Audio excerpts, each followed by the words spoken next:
ഈശുമിശിഹായെ സ്തുതിയായിരിക്കട്ടെ. ഞാൻ റോബിൻസൺ അച്ഛനാണ്. ഗാനയിൽ നിന്നാണ് സംസാരിക്കുന്നത്. ഈ ദിവസങ്ങളിൽ നിങ്ങൾ ഒത്തിരിയേറെ ന്യൂസ് ഞങ്ങളെക്കുറിച്ച് കേട്ടിട്ടുണ്ടാവും. ഒത്തിരിയേറെ പ്രയാസങ്ങളിലൂടെ കടന്നു പോകുന്ന ഒരു നിമിഷമാണ്. അത് നിങ്ങളുമായിട്ടൊന്ന് പങ്കുവയ്ക്കുവാനും ഒരു ചെറിയൊരു ക്ലാരിഫിക്കേഷൻ നിങ്ങൾക്ക് തരുവാനായിട്ടും ഞാൻ ആഗ്രഹിക്കുകയാണ്. നമുക്കറിയാം, മിഷനറി പ്രവർത്തനം എന്ന് പറയുന്നത് ഒത്തിരിയേറെ പരിത്യാഗത്തിൻ്റെയും പീഡകളുടെയും നടുവിലൂടെ നമ്മൾ കടന്നു പോകണം എന്ന വചനം തന്നെ സാക്ഷ്യപ്പെടുത്തുന്നുണ്ട്. മത്തായിയുടെ സുവിശേഷം 5-ാം അധ്യായത്തിൽ നമ്മൾ കാണുന്നത് ഈശോ പ്രത്യേകിച്ച് മലയിലെ പ്രസംഗത്തിലൂടെ നമ്മളെ പഠിപ്പിക്കുന്ന കാര്യമുണ്ട്. 5-ാം അധ്യായം 8, 9, 10 വാക്യങ്ങളിലൂടെയൊക്കെ നമ്മൾ കടന്നു പോകുമ്പോൾ ഈശോ വളരെ വ്യക്തമായിട്ട് പറയുന്നുണ്ട്, നീതിക്ക് വേണ്ടി പീഡകൾ സഹിക്കുന്നവർ ഭാഗ്യവാന്മാർ, എന്തെന്നാൽ സ്വർഗരാജ്യം അവരുടേതാകുന്നു. എന്നെ പ്രതി മറ്റുള്ളവർ നിന്നെ തെറ്റിദ്ധരിക്കുമ്പോഴും വ്യാജമായി പ്രഹരിക്കുമ്പോഴും നീ സന്തോഷിക്കുക, സ്വർഗരാജ്യം നിനക്കുള്ളതാണ്. ഒപ്പം തന്നെ മത്തായിയുടെ സുവിശേഷം 5-ാം അധ്യായത്തിൽ തന്നെ 44-ാം വാക്യം പറയുന്നു, ശത്രുക്കളെ സ്നേഹിക്കുക, നിങ്ങളെ ദ്രോഹിക്കുന്നവർക്ക് വേണ്ടി പ്രാർത്ഥിക്കുക. ഈ വചനം വളരെ വ്യക്തമായിട്ട് മിഷണറിമാർക്കുള്ള വചനമാണെന്നാണ് ഞാൻ കരുതുന്നത്. പ്രത്യേകിച്ച് ക്രിസ്ത്യാനികളായ നമുക്കെല്ലാവർക്കും കൂടെയുള്ള ഒരു വചനമാണ്. ഒത്തിരിയേറെ നന്മകൾ നമ്മൾ ചെയ്യുമ്പോൾ, ജനങ്ങൾക്ക് വേണ്ടി പ്രവർത്തിക്കുമ്പോൾ, ദൈവരാജ്യം പ്രഘോഷിക്കുമ്പോൾ തീർച്ചയായിട്ടും ഇത്തരത്തിലുള്ള പീഡകളും പ്രയാസങ്ങളും ദുഃഖങ്ങളും ഒക്കെ നമ്മുടെ ജീവിതത്തിലുണ്ടാവും. എന്നാൽ അത് സന്തോഷത്തോടെ സ്വീകരിക്കുക എന്നുള്ളതാണ് ഏറ്റവും പ്രധാനം. ഞങ്ങളെ സംബന്ധിച്ചിടത്തോളം തീർച്ചയായിട്ടും ഞങ്ങൾ കപ്പുച്ചൻ വൈദികർ ഏകദേശം 2005 മുതൽ ഈ ഗാന എന്ന രാജ്യത്ത് ഞങ്ങൾ ജോലി ചെയ്യുന്നവരാണ്. ഞങ്ങൾക്ക് ഇതുവരെയും ഇങ്ങനെയുള്ളൊരു പ്രശ്നം ഉണ്ടായിട്ടില്ല. എല്ലാവരോടും സ്നേഹത്തോടും സന്തോഷത്തോടും വർദ്ധിക്കുന്നു. ഒപ്പം തന്നെ ഇവിടുത്തെ ജനത്തിൻ്റെ നന്മയ്ക്ക് വേണ്ടി ഞങ്ങൾ പ്രവർത്തിക്കുന്നവരാണ്. പക്ഷേ ഒരു ചെറിയൊരു സംഭവം ഞങ്ങളുടെ ജീവിതത്തിൽ ഡിസംബർ മാസം 11-ാം തീയതി കഴിഞ്ഞ ബുധനാഴ്ച സംഭവിച്ചു. അതായത് ഞങ്ങൾ താമസിക്കുന്ന പാസ എന്ന ഒരു സ്ഥലത്താണ്, OT റീജിയനിലെ പാസ എന്ന സ്ഥലത്ത്. ഇവിടെ നിന്ന് ഒരു 35 കിലോമീറ്റർ അകലെ ഇൻക്വാണ്ട സൗത്ത് എന്ന് പറയുന്ന സ്ഥലത്ത് ഞങ്ങൾക്ക് കുറച്ച് ലാൻഡുണ്ട്. അവിടെ കുറച്ച് സ്ഥലമുണ്ട്. ആ സ്ഥലം ശരിക്കും ഒരു കുന്നും പ്രദേശത്താണുള്ളത്.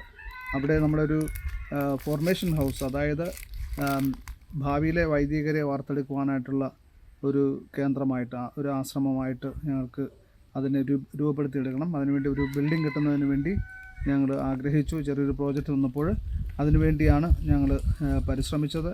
അപ്പോൾ കുന്നായതുകൊണ്ട് തീർച്ചയായിട്ടും ഈ പ്രദേശത്തിന് ഒരു ലെവൽ ചെയ്യണം, ഒരു നിരത്തണം ഗ്രൗണ്ട്. അതിനുവേണ്ടി JCB അല്ലെങ്കിൽ ബുൾഡോസർ നമുക്ക് ആവശ്യമാണ്. ഈ ബുൾഡോസറിന് വേണ്ടി ഞാൻ പല സ്ഥലങ്ങളിലും അന്വേഷിച്ചു. ഒരു 3-4 മാസമായിട്ട് അന്വേഷണങ്ങളൊക്കെയാണ്. ഇവിടെ ഇലക്ഷൻ്റെ സമയമായതുകൊണ്ട് നമുക്കത് ലഭ്യമായില്ല. അങ്ങനെ അവസാനം ഈ ഇൻക്വാണ്ട എന്ന സ്ഥലത്ത് ഞാൻ പോവുകയും അവിടുത്തെ ഡിസ്ട്രിക്ട് അസംബ്ലിയുമായിട്ട് ബന്ധപ്പെടുകയും അവിടെ അവർക്ക് ഒരു ബുൾഡോസറുണ്ട്. അപ്പോൾ അതിന് ബന്ധപ്പെട്ട ആൾക്കാർ വേണ്ടി നമ്മൾ സംസാരിച്ചു. എഞ്ചിനീയറും ടൗൺ പ്ലാനർ എന്നിവരൊക്കെയായിട്ട് സംസാരിച്ചപ്പോൾ അവർ പറഞ്ഞു, അവർ മറ്റുള്ളവരുമായിട്ട് സംസാരിച്ചിട്ട് പറയാമെന്ന് പറഞ്ഞു. അങ്ങനെ അതായത് ഈ ഇൻസിഡൻറ്റ് നടക്കുന്നതിന് 2 ദിവസം മുമ്പ് വിളിച്ച് പറഞ്ഞു, അത് ശരിയായി, നമുക്ക് ബുധനാഴ്ച നമുക്ക് പോകാം എന്ന് പറഞ്ഞു. അപ്പോൾ ചൊവ്വാഴ്ച അവർ പൈസ എത്രയാണെന്ന് പറഞ്ഞ് നമ്മൾ ഫിക്സ് ചെയ്തു. 9,700 ഗാനാസെഡി എന്ന് പറഞ്ഞു. ഞങ്ങൾ സമ്മതിച്ചു. അങ്ങനെ ചൊവ്വാഴ്ച പൈസ അവർക്ക് അയച്ചു കൊടുത്തതിന് ശേഷം ബുധനാഴ്ച ഞാനും എൻ്റെ 2 സഹോദരന്മാരും, മാർട്ടിനച്ചനും ഹെൻറിയച്ചനും, ഞങ്ങൾ ഇൻക്വാണ്ടയിലേക്ക് പോവുകയും അവിടെ ഈ ഡിസ്ട്രിക്ട് അസംബ്ലിയിലെ ആളുകളെ കാണുകയും അവരുമായിട്ട് ഒരുമിച്ച് അവർ JCB വണ്ടി കയറ്റി അങ്ങനെ അവരുടെ മുമ്പ് ഞങ്ങൾ പോയിക്കൊണ്ടിരിക്കുന്നു. റെസിഡൻറ്റ് ഏരിയ കഴിഞ്ഞിട്ട് അപ്പുറത്ത് പോകുമ്പോൾ ഒരു ഫില്ലിംഗ് സ്റ്റേഷനുണ്ട്. ആ ഫില്ലിംഗ് സ്റ്റേഷനിലേക്ക് പ്രവേശിക്കുകയും പെട്രോൾ അടിക്കുന്ന സമയത്ത് ഞങ്ങളുടെ വണ്ടി അവിടെ സ്റ്റോപ്പ് ചെയ്തിരിക്കുന്നു. ഞങ്ങളുടെ പിന്നാലെ ഒരു 2 കാറും കുറച്ച് മോട്ടോർ ബൈക്കും വന്നു. സാധാരണഗതിയിൽ ഞങ്ങളെ കാണുമ്പോൾ ആൾക്കാരൊന്ന് നമ്മളെ വിഷ് ചെയ്യും, നമ്മളോട് ഈശുമിശിഹായെ ടിക്കറ്റ് എന്നൊക്കെ പറയും. അപ്പം അതാണെന്ന് വിചാരിച്ച് ഞങ്ങൾ ഡോറ് തുറന്നു. ഡോറ് തുറന്നപ്പോഴത്തേക്കും കുറേ പേര് ഒരു ചോദ്യം പോലും ചോദിക്കാതെ, ഒന്നും അന്വേഷിക്കാതെ ഞങ്ങളെ മർദ്ദിച്ചു തുടങ്ങി. ഞങ്ങളെയും ഞങ്ങളോടൊപ്പം ഉണ്ടായിരുന്ന ഈ ആഫ്രിക്കയിലെ തന്നെ ആൾക്കാരായ ഡിസ്ട്രിക്ട് അസംബ്ലിയിലെ എൻജിനീയറിനെയും ടൗൺ പ്ലാനറേയും ഒക്കെ അടിച്ചു തുടങ്ങി. ഒരു കാര്യവുമില്ല. ഏകദേശം ഒരു 10-15 മിനിറ്റോളം അവർ ഞങ്ങൾ മർദ്ദിച്ചു. ഞങ്ങൾക്ക് കൈകളിലും കാലുകളിലൊക്കെ അങ്ങനെ അടി കിട്ടി. മറ്റ് ആയുധങ്ങളൊന്നും ഇല്ലാത്തതുകൊണ്ട് ശരിക്കും വേറെ വലിയൊരു ഡാമേജൊന്നും ഞങ്ങളുടെ ശരീരത്തിനൊന്നും ഉണ്ടായില്ല. പക്ഷേ ഞങ്ങളുടെ ഒരു സഹോദരന് അവർ ചെവിക്കിട്ടടിച്ചപ്പോൾ ചെവിയിലെ ഇയർ ട്രംപ് പൊട്ടി. അതുമാത്രമാണ് ഞങ്ങൾക്ക് ഉണ്ടായത്. എന്നിട്ട് ഇവരെ അടിച്ചതിന് ശേഷം ഇവർ തിരിച്ചു പോവുകയും ചെയ്തു. പിന്നീട് ഞങ്ങളുടെ അടുത്ത പള്ളിയിലേക്ക് പോയി. അവിടുത്തെ വൈദികരുമായിട്ട് സംസാരിച്ചുകൊണ്ടിരിക്കുമ്പോഴാണ് പോലീസുകാർ വരികയും 1-2 പോലീസുകാർ വന്നിട്ട് ഞങ്ങളുടെ സ്റ്റേറ്റ്മെൻറ്റ് എടുത്തുകൊണ്ട് പോവുകയും ചെയ്തു.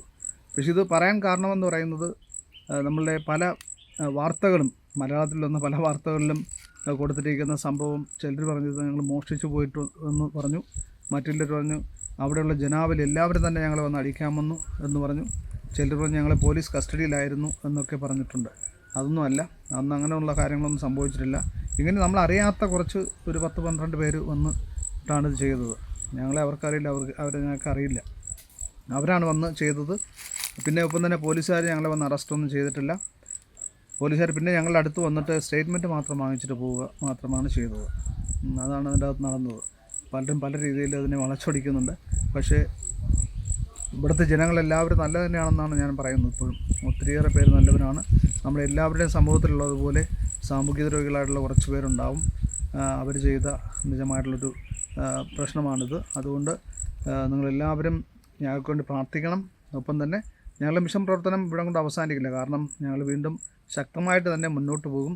കാരണം ദൈവത്തിന് വേണ്ടി ദൈവവചനം പ്രഘോഷിക്കുന്നതിന് വേണ്ടിയും ദൈവത്തിന് വേണ്ടിയുമാണ് ഞങ്ങളിവിടെ വന്നിരിക്കുന്നത്. തീർച്ചയായിട്ടും ആ ഊർജം ഉൾക്കൊണ്ടുകൊണ്ട് തന്നെ ശക്തമായിട്ട് മുന്നോട്ട് പോകും. ഇതിൽ നിന്നും വലിയില്ല. കാരണം ഒരിക്കലും ഈ സഭയ്ക്ക് ഒരു കോട്ടം സംഭവിക്കില്ല. കാരണം ദൈവം നമ്മളോടുകൂടെ എപ്പോഴും ഉണ്ട്. അതുകൊണ്ട് ദൈവത്തിന് വേണ്ടി പ്രവർത്തിക്കുമ്പോൾ ഇങ്ങനെയുള്ള ക്രൂരതകൾ നമ്മളുടെ ജീവിതത്തിലുണ്ടാവും. അതിനെ നേരിടുവാനുള്ള ശക്തിയാണ് നമുക്ക് വേണ്ടത്. ആ ശക്തി ഞങ്ങൾക്ക് ഇപ്പോഴുമുണ്ട്, അതിനേക്കാളും കൂടുതലുണ്ട്. ദൈവത്തിൻ്റെ കൃപ കൊണ്ട് നിറയുന്നതിന് വേണ്ടിയും ഈ വിശ്വാസത്തിൽ ഉറച്ചു നിൽക്കുന്നതിന് വേണ്ടി നിങ്ങൾ എല്ലാവരും തന്നെ ഞങ്ങൾക്ക് വേണ്ടി പ്രാർത്ഥിക്കണം. തീർച്ചയായിട്ടും നിങ്ങൾ നേരത്തെ ചെയ്തതുപോലെയുള്ള ആ സഹകരണവും സ്നേഹവും ഞങ്ങളോടൊപ്പം നിങ്ങൾക്കുണ്ടാവണം. അതിനേക്കാളും കൂടുതൽ ഞങ്ങൾക്ക് ഉണ്ടാകണമെന്നാണ് ഞങ്ങൾ ആഗ്രഹിക്കുന്നത്, പ്രാർത്ഥിക്കുന്നത്. അപ്പോൾ തീർച്ചയായിട്ടും നമ്മൾ ഒരുമിച്ച് നിങ്ങൾ ബുദ്ധിമുട്ടായിരുന്നാലും ഞങ്ങളുടെ അടുത്തുണ്ട് എന്ന വിശ്വാസത്തിൽ എന്ന ഉറപ്പിൽ ഞങ്ങൾ മുന്നോട്ട് പോവുകയാണ്. ദൈവം നിങ്ങളെല്ലാവരെയും സമൃദ്ധമായി അനുഗ്രഹിക്കട്ടെ. ഞങ്ങൾക്ക് എല്ലാവർക്കും വേണ്ടി, എല്ലാ മിഷണറിമാർക്കും വേണ്ടി, ലോകത്തിലെ എല്ലാ മിഷണറിമാർക്കും വേണ്ടി നിങ്ങൾ പ്രാർത്ഥിക്കണം. കാരണം ഒത്തിരിയേറെ പ്രയാസങ്ങളിലൂടെ കടന്നു പോകുമ്പോഴും ധൈര്യം കൈവിടാതെ ധൈര്യത്തിൽ വിശ്വാസത്തിൽ ഉറച്ചുനിന്നുകൊണ്ട് ദൈവസ്നേഹത്തെ പ്രതി മറ്റുള്ളവരുടെ നന്മയെ പ്രതി നിലനിന്നുകൊണ്ട് മുന്നോട്ട് പോകാനുള്ള കരുത്തിന് വേണ്ടി നിങ്ങളെല്ലാവരും പ്രത്യേകമായിട്ട് ഞങ്ങൾക്ക് വേണ്ടി പ്രാർത്ഥിക്കണം. ദൈവം നിങ്ങളെല്ലാവരും സമൃദ്ധമായി അനുഗ്രഹിക്കട്ടെ. നിങ്ങളെല്ലാവരും ഞങ്ങളുടെ പ്രാർത്ഥനയിലുണ്ടാവും. നിങ്ങളുടെ സഹകരണവും പ്രാർത്ഥനയും എന്നും ഞങ്ങളുടെ ജീവിതത്തിൽ ഇനിയും ഉണ്ടാകട്ടെ എന്ന് പ്രത്യേകമായിട്ട് ആഗ്രഹിക്കുന്നു. ദൈവം സമൃദ്ധമായിട്ട് അനുഗ്രഹിക്കട്ടെ. പിതാവിൻ്റെയും പുത്രൻ്റെയും പരിശുദ്ധാത്മാവിൻ്റെ നാമത്തിൽ ആമേൻ.